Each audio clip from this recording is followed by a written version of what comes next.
молодого фотохудожника Элисон Шуман. Для нас как бы эта выставка была не запланирована, она была предложена неожиданно нам показать вот, как бы, эту фотоэкспозицию.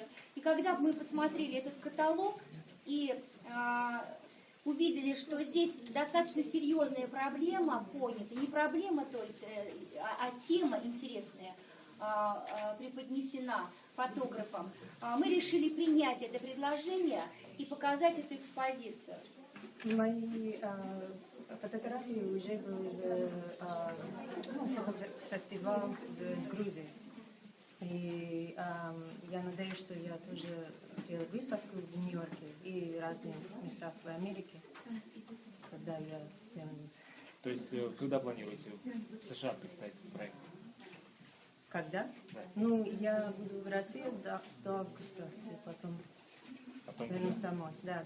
И, ну, я уже сделала книгу, и люди покупали уже. Какие характерные черты вот у российских бабушек вы заметили?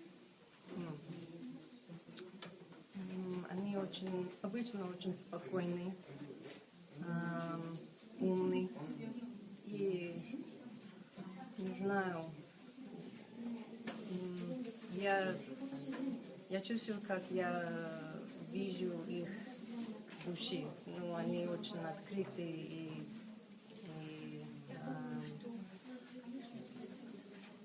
спокойны, в общем. В общем, я сделала, что я хотела. Я хотела показать, как жизнь в Казани, не только в церковь и мечеть, но тоже как выглядит на улице, как люди живут, в деревне тоже.